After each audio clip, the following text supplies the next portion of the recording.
Hi there, this is David and welcome to my review of Fire Emblem Three Houses for the Nintendo Switch.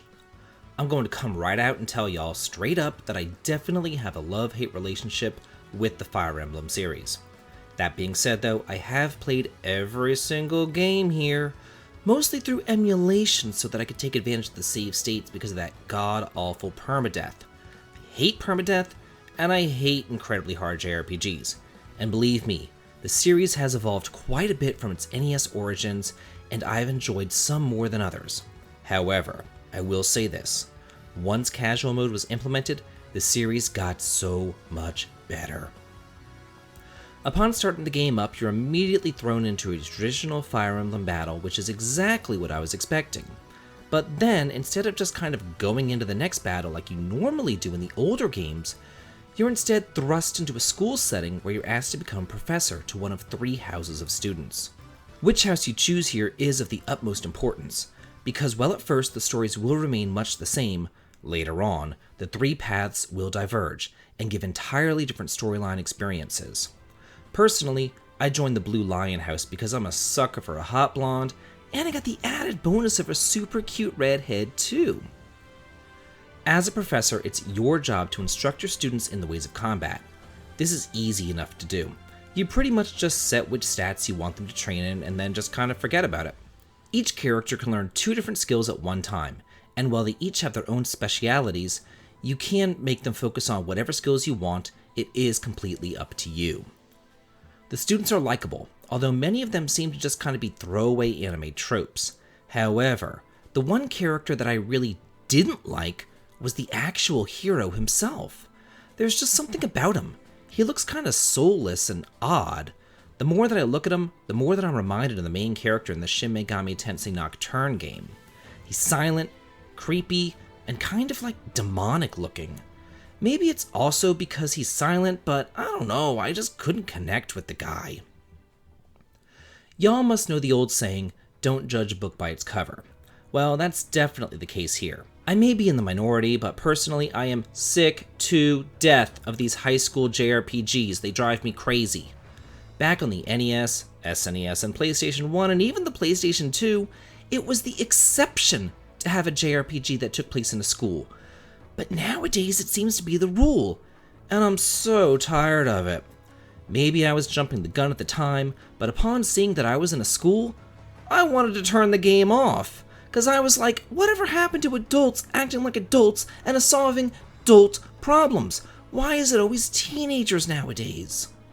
But then, once I saw a calendar pop up, in addition to the school environment, I was like, oh god, here we go again. And I couldn't help but compare the game to Trails of Cold Steel, which I've kind of over and I've fallen out of love with, but I digress.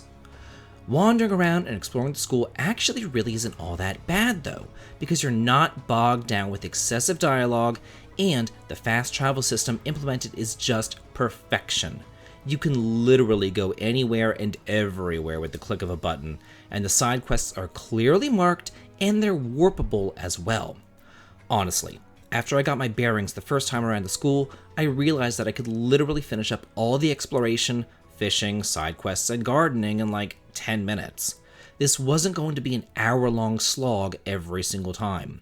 The brevity of the exploration really made me change my mind about it, and I appreciated the work that they put into the game world. Like, I wasn't going to have to spend 3 days straight going through 3 mandatory quests, look for some 4th hidden quest, play some card games, and then do long, drawn-out bonding events. This was such a welcome reprieve. As I mentioned before, the game is structured on a calendar system, with characters' birthdays, special events, or small vignettes where a student will ask a question continually popping up throughout the week. That is, until Saturday rolls around, which is pretty much a free day, where you have a choice of what you want to do with your day. Do you explore and do side quests? Do you hold a seminar to further increase your students' skills? Rest to increase motivation? Or head out and do battle to increase your levels? Personally, what I ended up doing was just kind of rotating between the 4 of these options and then doing one of them each month. As you're exploring the campus, you can talk to your students to learn more about them, and many times you'll be given a choice during a conversation, where you can make the correct choice to increase your bond. I also couldn't help but again make a Cold Steel comparison here too. The bonding sequences in Three Houses are painless, quick, and simple. Basically, you just choose a topic of conversation and see if they like it, and then you move on. There's no droning on about potatoes, tea, flowers, books, chess, or whatever random anime bullshit they love to throw into these games. It's just wham, bam, thank you ma'am, over and done with, bonding event in under a minute.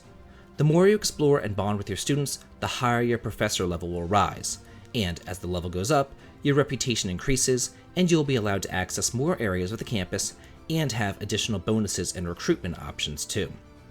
Battles take place on a grid just like every other Fire Emblem game, and terrain effects are clearly marked.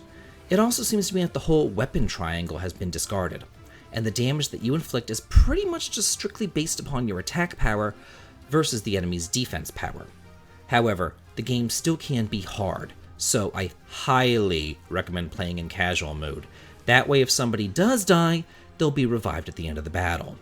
However, if you want to play normally, there is an option to rewind time and fix any mistakes, though that option can only be used 3 times per battle.